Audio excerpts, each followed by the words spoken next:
I am so excited to chat with you because, your characters, with Star Wars in general, there's a duality to it. There's, Sith and Jedi, good and bad, emotions or no emotions.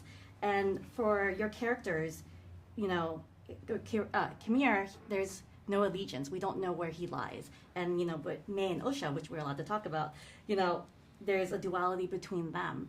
What can you guys tell me about your characters and their relation to this black and white spectrum of duality? Yeah.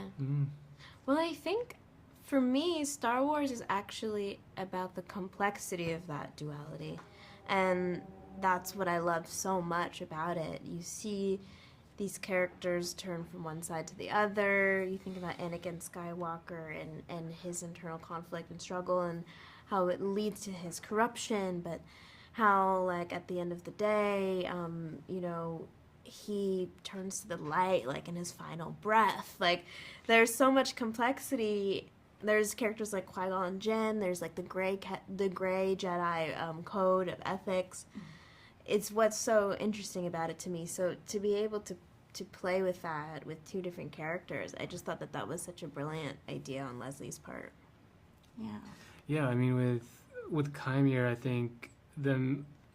I think what makes Chimere so interesting is, like you said, there is no form of allegiance. There's no, he's not tied to the dark. He's not tied to the light. For him, it's just what kind of allows him to survive and to exist. And he has that kind of nonchalant flowiness to him. Like, he can go this way or he can go that way, depending on, his depending on his mood or attitude. It's just very much just he's kind of just going back and forth, whatever he needs to do to survive, in a sense. And I guess perhaps we'll find out what his allegiance is towards the end, or maybe there is no allegiance at all. Maybe he just creates his own path. Yeah. Well, I know both of you were fans of Star Wars, the Star Wars universe before casting. Can you tell me how your relationship with the franchise has changed since being part of the series and this universe? Well, it just, like, kind of became our jobs to be masters of lore, which is, like, the most fun job you can have. I spend a lot of time on Wikipedia. It's one of my favorite places on the internet. And I spend a lot of time theorizing and creating conspiracy theories about Star Wars in general, but also about our show, because we don't know all of the answers to our show.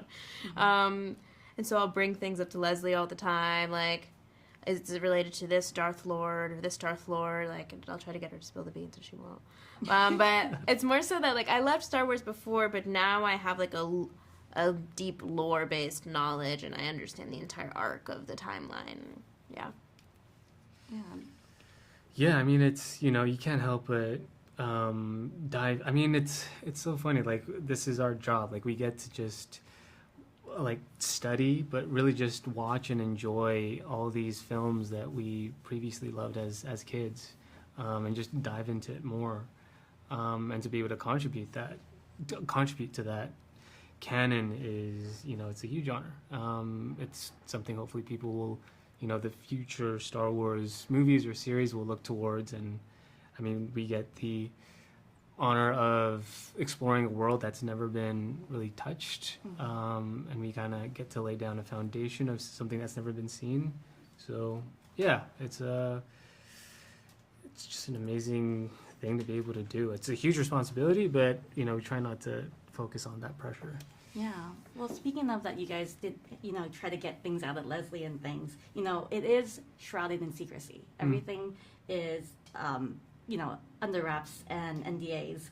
But how much did you know about your character going into it? Did Leslie, and Leslie's vision going into the series, were you told as the story continued, or were you told the breakdown from the beginning?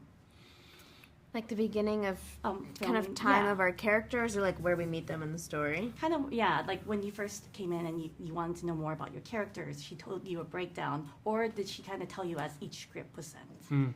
Oh, interesting.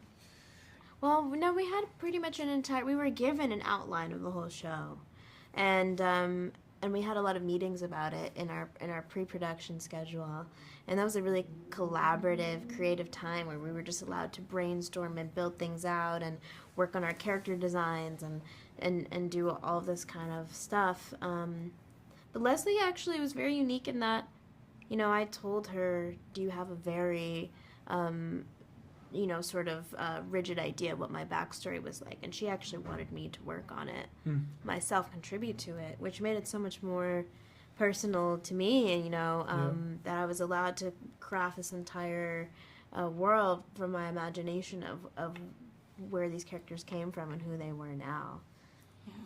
Yeah, like same for me. Like with Leslie, when Leslie and I met, she posed it primarily as a problem to solve. Like, how would you approach this character? How would you figure out his dynamic within the world of Star Wars and amongst all these different characters? And yeah, she kind of left it up to me to figure out and kind of brainstorm with her. And then it was very much, like Amandla said, a collaborative experience. And with that, it becomes very personal, and you hold on to these characters a lot more carefully. And so we did find out very much in the beginning kind of what the foundation of our characters would be. And the best part about working on this series is that we got to craft their interactions with one another and craft their growth together with Leslie and with the other characters through rehearsal and even on set. Oh, that's fantastic. So thank you guys so much. I think that's all the time we have, but thank you Thank you for everything. Thank you. And I'll chat with you guys soon more. Cool. Thank Sounds you. good. My name is Laura Circle. I'm with the Nerds of Color. Okay. Right. Yes.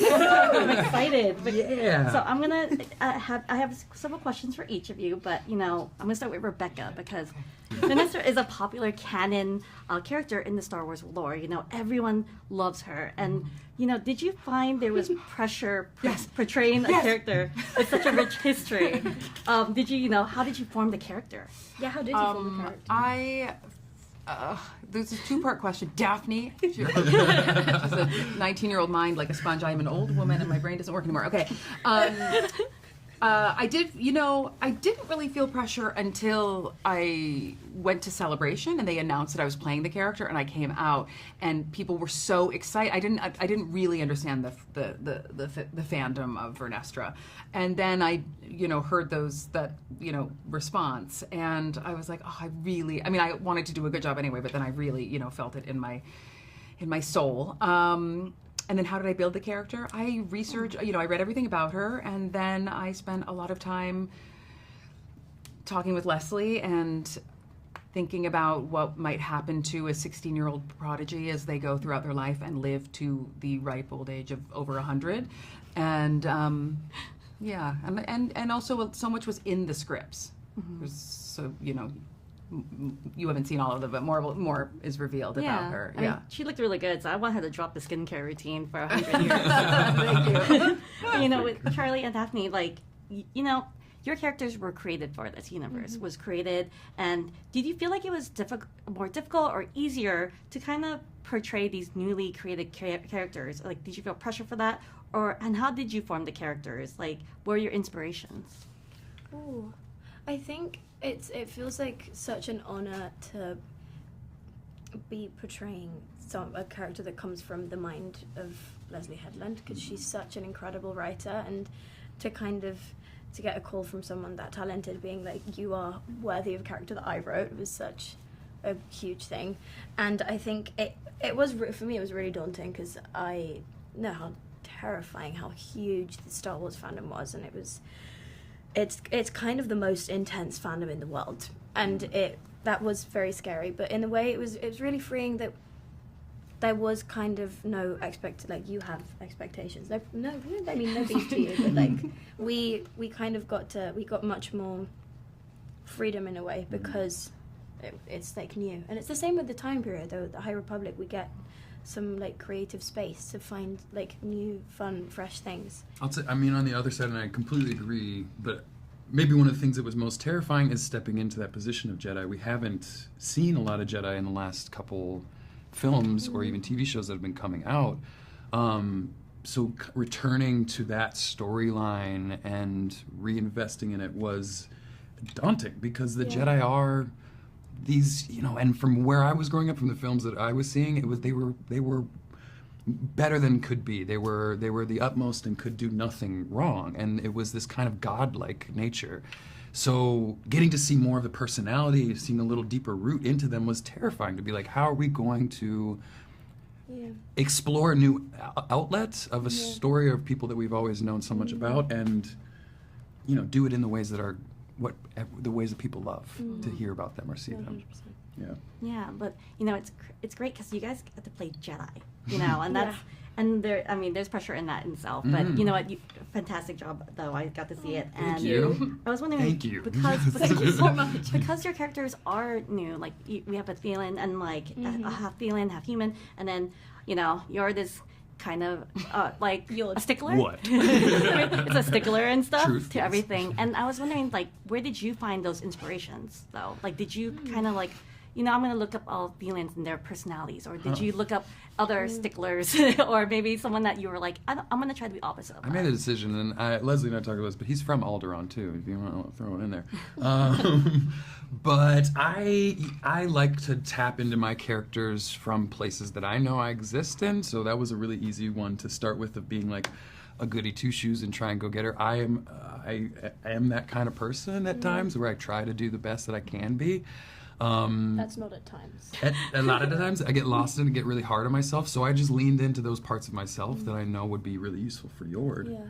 And then, you get to have a little more fun to explore it, because it's like putting on the costume gives you something, putting on the makeup gives you something. That wig piece that I had 100%. made me feel like, oh my god, I'm badass. Putting on an earring. Yeah. That earring is my earring, but putting it on as Yord, I was like, wow. It's just, I don't do that in real life. Yeah. A little bit. Yeah.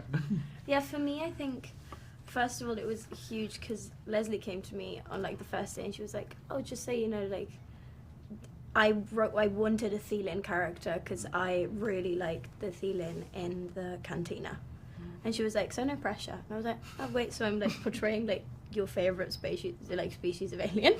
What do you mean? So that was really cool, and for me, I think a lot of Jackie was like Charlie said, of finding things within myself, but also channeling other, what kind of Jedi is she? And she was, as she went on, she became to me what maybe a little I was trying to channel a little bit of Obi-Wan, but in a kind of more wide-eyed, curious young sense, which was a lot of me just being very curious on set and excited to be there. And I felt like that was a lot of Jackie, of what maybe being a young Padawan who really looks up to her master, going on these crazy missions and doing these incredibly just fascinating things of just flying through space and going to see other planets and getting to meet all these incredible people. And I could only just imagine what that's like, and also what being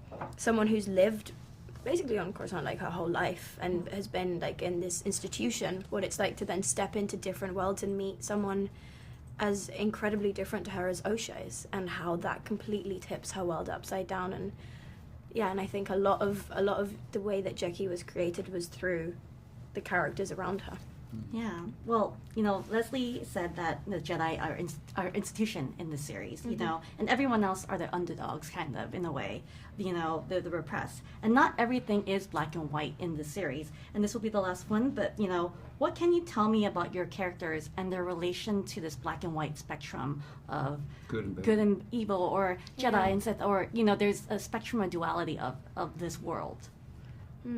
I had a lot of conversations with Leslie about this, about what it must be like as a child who is, for Jackie, I devised a timeline of her life, and I figured out that she would have been taken into the Jedi Order at 3, so what it's like to be plucked from family and then trained to be, at this point in time in the High Republic, pretty much a police force, but with the spirituality of the Jedi, but still you're in a planet far away from your family. You don't, she wouldn't have heard from her family.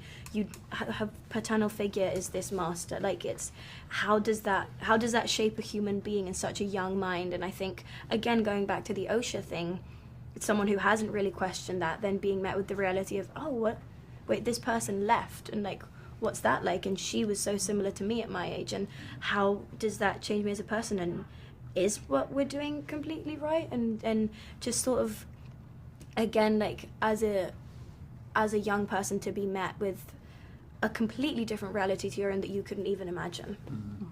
I'm the same way. It's the nurture versus nature kind of effect of it all too. And you know, I was adopted initially, and I oftentimes think of my own life of like, what would I be, and not out of distaste to my parents, love them to death, very thankful, but who or what would I have been? And I think it's the same kind of idea. It's like this good and bad element is so dependent on your experiences, your history, your parents, your family. It's like so much bleeds into that. Yeah. And that's what makes it, you know, why Palpatine would be committed to the directions that he's committed to, as bad or good, however you view it. I personally will see it as bad, but a lot of people would see the sides that are like, well, Anakin just killed a whole Death Star. How many people died on that? Is that not bad? But I find that part of Star Wars really human and the best half. Okay, thank you so much. Thank you so much for your time. Thank you. Directors, comments and the lectures, fanboys, professional artists and professors. Maybe a nerd who's just like you, talking about the things that you like too. So I invite you to the NOC.